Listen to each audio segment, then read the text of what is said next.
Good morning childrens. पिछले video में हम लोगों ने ह्यूमन रिस्पायरेटरी सिस्टम और ट्रांसपोर्टेशन इन ह्यूमन बीइंग पढ़ा। इस वीडियो में हम लोग ट्रांसपोर्टेशन इन प्लांट्स के बारे में स्टडी करेंगे। ये भी काफ़ी महत्वपूर्ण इम्पोर्टेंट है बोर्ड के लिए। प्यारे बच्चों ध्यान देना। Transportation in plants. Transportation in plants is process by which a substance absorbed or synthesized in one parts of plant is transported to another parts of the plants. Transportation का मतलब होता है कि प्लांट्स क्या करता है कि अपने सब्सटेंस को, जिस सब्सटेंस की उसकी आवश्यकता होती है उसको एब्जॉर्ब करता है या उसे सिंथेसाइज करता है। जैसे प्लांट फूड को अपने लीफ में सिंथेसाइज करता है या अपने रूट से, सॉइल से कुछ मिनरल्स को, वाटर को एब्जॉर्ब करता है और उसे वन पार्ट्स से दूसरे पार्ट्स में ट्रांसपोर्ट करता है। इसी को हम ट्रांसपोर्टेशन कहते हैं। यानी some important materials transport from one region of plants to another regions for maintenance and sustain their life. That is why transportation is a very important process in the plant and also in human beings and animals. तो शायद समझ में आया होगा प्यारे बच्चों की transportation in plants कितना महत्वपूर्ण है कि सॉइल से रूट हेयर के जरिए प्लांट्स मिनरल्स एंड वाटर को एब्जॉर्ब करता है और प्लांट के होल पार्ट्स में उसे सप्लाई करता है, या लीफ में बने फूड को वन पार्ट से दूसरे पार्ट्स में उसे सेंड करता है। उसी को ट्रांसपोर्टेशन कहते हैं। ट्रांसपोर्टेशन प्लांट्स में कंडक्टिंग टिश्यू के जरिए होता है। कंडक्टिंग टिश्यू के जरिए होता है। Conducting tissue in plants, there are a two types of conducting tissue in a plants, xylem and phloems. Dears, xylem the conduct water upright in a plants. ये plants में वाटर को जड़ से ऊपर की तरफ ले जाता है।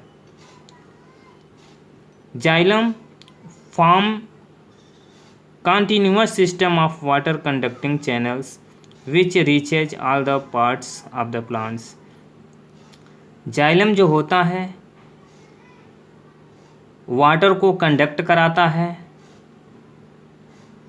जड़ से लेकर, रूट से लेकर और all the parts of plant की तरफ वाटर को सप्लाई कराने में मदद करता है। Evaporation of water molecules from leaf cells create suctions which pulls H2O from xylem cell of root. अब क्या होता है, वाटर जो होता है इवापोरेट होता रहता है। प्लांट से वाटर इवापोरेट होता रहता है, जिससे पत्तियों में या स्टेम में सक्शन क्रिएट होता है जो वाटर को ऊपर की तरफ खींचते हैं जाइलम से होकर। तो रूट में जाइलम्स होते हैं, स्टेम में से होकर पानी ऊपर की तरफ चढ़ता है। Loss of water in form of vapour from aerial parts of the plant is called transpiration. काफ़ी इंपॉर्टेंट है प्यारे बच्चों ट्रांसपायरेशन। ये बोर्ड में पूछता रहता है ट्रांसपायरेशन का डेफिनीशन। तो ट्रांसपायरेशन का डेफिनीशन आप कैसे लिखेंगे? The loss of excess water from plants through aerial parts like a leaves, stems, etc. in the form of vapor is called transpiration. लिखा है कि loss of water in form of vapor from aerial parts of the plant is called transpiration. अगले point को, it help in regulating temperature. Transpiration जब होता है तो उससे है ना टेम्परेचर की रेगुलेटिंग होती रहती है, टेम्परेचर रेगुलेट होता रहता है, नियंत्रण में रहता है। It remove excess water, transpiration के कारण ही होता है, जो आवश्यकता से अधिक पानी होता है वो रिमूव हो जाता है। It help in upward movement of water, transpiration के कारण ही जो वाटर होता है अपवर्ड ऊपर की तरफ चढ़ता है और डिफरेंट पार्ट्स में पहुंचता है। Phloem it transport products of synthesise from leaf to another parts of the plant. ये क्या करता है फ्लोएम जो होता है यह भी कंडक्टिंग टिश्यू है, जो पत्तियों में सिंथेसाइज, जो फोटोसिंथेसिस से जो फूड बनता है उसको क्या करता है दूसरे पार्ट्स में पहुंचाता है। It is also called translocation mainly achieved by utilising energy. Translocation achieve करता है यूटिलाइजिंग एनर्जी, और उस एनर्जी को यूटिलाइज करता है। Translocation of substance take place in sieve tubes with the help of companion cells both in upward and downward directions।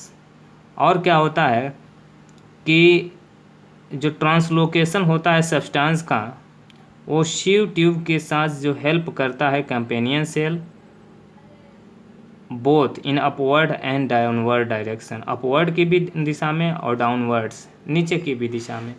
प्यारे बच्चों, इससे भी काफ़ी महत्वपूर्ण चीज़ें हैं, कुछ हम डायग्राम के मदद से इसको हम समझाना चाहते हैं। थोड़ा देखिएगा, इस डायग्राम में भी देखो कितना महत्वपूर्ण चीज़ें दिया है। ट्रांसपोर्टेशन इन प्लांट्स कितना महत्वपूर्ण चीज़ें हैं, आप इसे समझने की कोशिश कीजिएगा। ये देखिए इंटरनल स्ट्रक्चर ऑफ प्लांट्स हैं, और ये प्लांट्स का जो है रूट है, और रूट जो है वो सॉइल में पड़ा हुआ है। सॉइल से ये कुछ मिनरल्स को, वाटर को एब्जॉर्ब कर रहा है। यहाँ लिखा है कि xylem tissue carry water and dissolve mineral up from roots. जो जाइलम टिश्यू होते हैं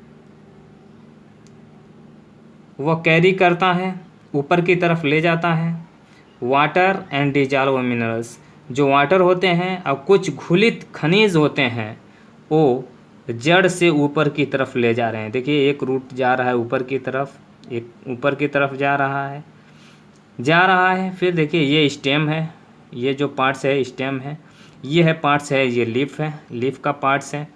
ये देखिए water and minerals from the soil, यानी सॉइल से जो होते हैं वाटर और मिनरल्स पत्तियों में पहुंच गए, किसके ज़रिए, जाइलम के ज़रिए पहुंच गए। और क्या होता है, और फूड में, और सॉरी लीफ में जो भी food made by the leaf जो होता है फूड को बनाता है फोटोसिंथेसिस प्रोसेस के ज़रिए। और क्या होता है, और यहाँ पर इवापोरेशन हो जाता है, यानी पत्तियों से कुछ पानी आवश्यकता से अधिक होती है वो लॉस हो जाती है of water from the leaves, इसी को ट्रांसपायरेशन कहते हैं। ट्रांसपायरेशन के ज़रिए जो एक्सेस वाटर होता है लॉस हो जाता है, इसे ट्रांसपायरेशन बोलते हैं। और क्या होता है, जब फूड बन जाता है तो फूड जो होता है उस फूड को कैरी करने वाला फ्लोएम टिश्यू होता है, कैरी करता है food upward from the leaves, है ना। इस पत्ती में अपवर्ड डायरेक्शन में फूड को क्या करता है, ट्रांसपोर्ट का काम करता है।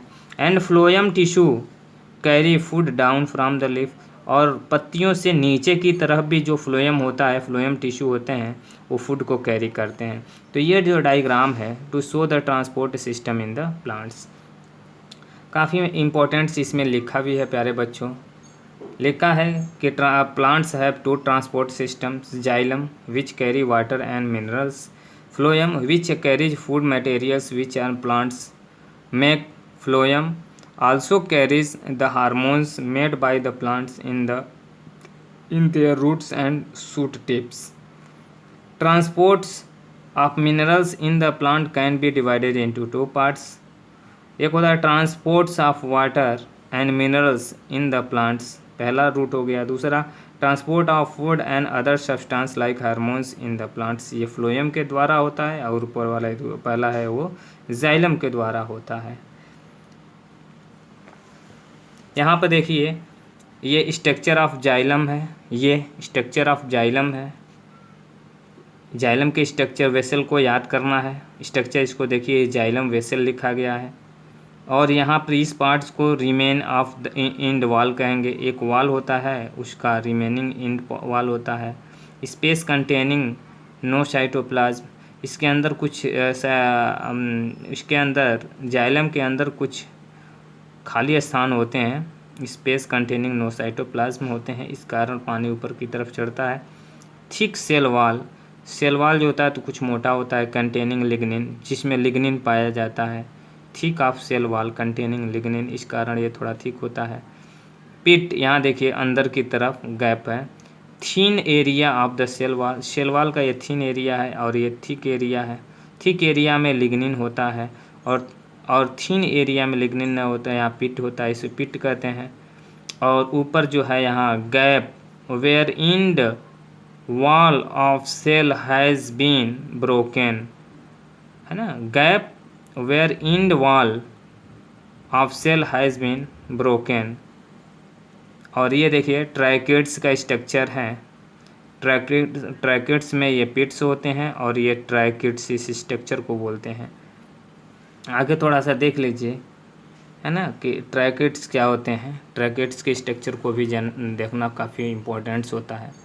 यहाँ देखिए ट्रैकेट्स के बारे में देखिए, पहला जाइलम वेसल जो होता है, जाइलम वेसल के बारे में जान गए। अब ट्रैकेट्स के बारे में।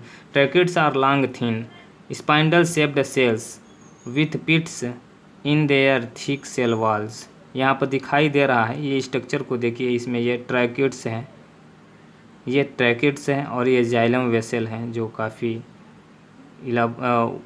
जूम करके दिखाया है ना। तो ये है जाइलम वेसल और ये है ट्रैकेट्स। ट्रैकेट्स हो गया यहाँ पर। अब tracheids, all the plants have tracheids, यद्यप सभी प्लांटों में ट्रैकेट्स होती है। They are only water conducting tissue, और इनमें से सिर्फ वाटर ही कंडक्ट होता है। In a non flowering plants, जो कुछ नॉन फ्लावरिंग प्लांट्स हैं उसमें ये कंडक्ट होते हैं।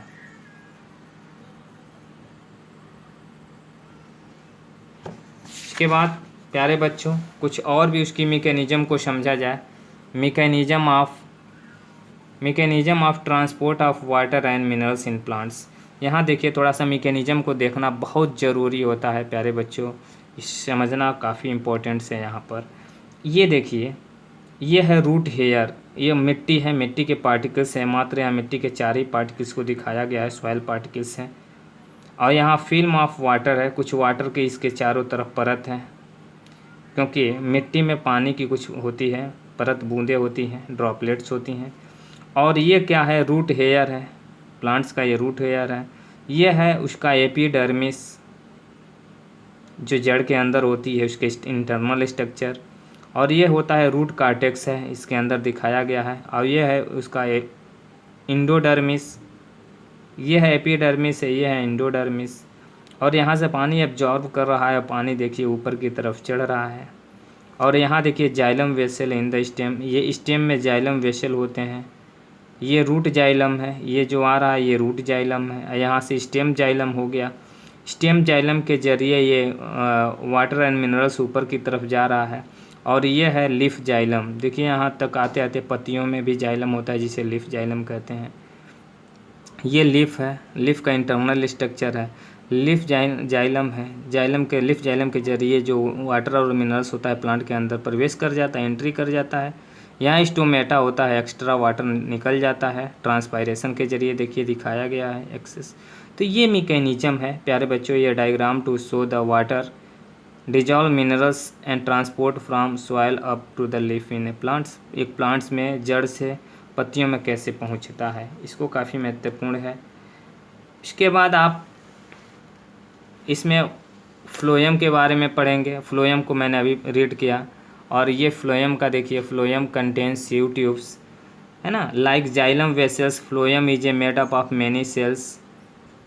जाइलम की ही तरह फ्लोएम भी कई सेल के बने होते हैं, joined end to form a long tube, और वे भी ज्वाइंड होते हैं इंड टू इंड और एक लंबी ट्यूब बनाती हैं, जिसे हम फ्लोएम कहते हैं। स्ट्रक्चर ऑफ फ्लोएम यानी मेड ऑफ सीव ट्यूब्स। तो ये स्ट्रक्चर भी कभी कभी बोर्ड में आ जाता है, काफ़ी इंपॉर्टेंट होता है, आप भी उसे बनाएंगे। ये देखिए स्ट्रक्चर में sieve tubes containing cytoplasm but no nucleus. ये सीव ट्यूब है, इसमें साइटोप्लाज्म होता है लेकिन न्यूक्लियस नहीं होता है। देखिए इसमें कहीं न्यूक्लियस नहीं दिखाया गया है। इसके बगल में देखिए companion cell containing dense cytoplasm and a nucleus. ये देखिए कंपेनियन सेल है, ये सीव ट्यूब है और ये कंपेनियन सेल है। कंपेनियन सेल में क्या होता है, डेंस साइटोप्लाज्म होता है और उसमें ये डेंस न्यूक्लियस होता है। देखिए ये है cell wall containing cellulose but no lignin. इसके सेल वॉल में कंटेन क्या करता है, सेलुलोज होता है लेकिन लिग्निन नहीं होती है, इसलिए पतली होती है। Sieve plates formed from end wall. ये सीव प्लेट है, ये फॉर्म्ड फ्रॉम इंड वॉल और अंतिम जो दीवार होती है उसकी बनी होती है। इंड जो होती है इसकी दीवार से ये बनी होती है। ये भी काफ़ी महत्वपूर्ण है और इस तरीके से हम लोगों ने इसे पढ़ चुका। और लास्ट में mechanism of transport of food in plants, इसको भी हम पढ़ा ही दिए हैं कि the movement of food in phloem या translocation take place by utilising energy. Plants भी फूड को प्राप्त करते हैं ताकि उसको एनर्जी यूटिलाइज हो, एनर्जी मिले। This happens or follow the sugar यानी food made in the leaves, है ना, ये शुगर या फूड पत्तियों में बनती हैं, loaded into the sieve tubes and phloems tissue by using energy form of ATP form में कलेक्ट कर लेता है। Water now enter into the sieve tubes, sieve tube में वाटर इंटर कर जाता है containing sugar by the process of osmosis के जरिए, due to which the pressure in the phloem tissue rises. इसके कारण जो फ्लोएम में जो होते हैं प्रेशर जो होते हैं बढ़ने लगते हैं। This high pressure produce in the phloem tissue move the food to all the parts of the plants. और इस हाई प्रेशर के वजह से फूड जो होता है मूव करने लगता है। Having less pressure in their tissue, जिस टिश्यू में प्रेशर लो होता है उधर फूड मूव करने लगता है। This allow the phloem to transport food according to the needs of the plants. और पौधों की फूड की आवश्यकता के अनुसार ये प्रेशर क्रिएट होता रहता है और फूड मूव करने लगता है। For example in spring even the sugar store in the roots or stems tissue of a plants would be transported through phloems. और फ्लोएम के जरिए ही फूड ट्रांसपोर्ट करता है to buds which need energy to grow, जिसे energy की आवश्यकता होती है ग्रो करने के लिए। तो यही जो फ्लोएम होता है उधर ग्रो कराता है। Let's answer the following question, कुछ क्वेश्चन का आप आंसर दीजिए प्यारे बच्चों। The xylem in the plants are responsible for, पौधों में जाइलम किसके लिए रिस्पॉन्सिबल होता है, ट्रांसपोर्ट ऑफ वाटर। तो ये पहला ही आंसर सही हो जाएगा, ट्रांसपोर्ट ऑफ वाटर करता है। ट्रांसपोर्ट ऑफ फूड जो होता है फ्लोएम करता है। ट्रांसपोर्ट ऑफ अमीनो एसिड और ट्रांसपोर्ट ऑफ ऑक्सीजन, ये हो जाएगा xylem the plant responsible for transport of water. तो प्यारे बच्चों ये मैंने आप लोगों को ट्रांसपोर्टेशन इन प्लांट्स के बारे में, जिसमें हम जाइलम और फ्लोएम के बारे में काफ़ी इम्पोर्टेंट स्टडी किया, इसे नोट कर लेंगे। और अगला जो वीडियो होगा वो हम लोगों का एक्सक्रीशन पर बनेगा, उत्सर्जन पर बनेगा प्लांट्स में और एनिमल्स में। Thank you.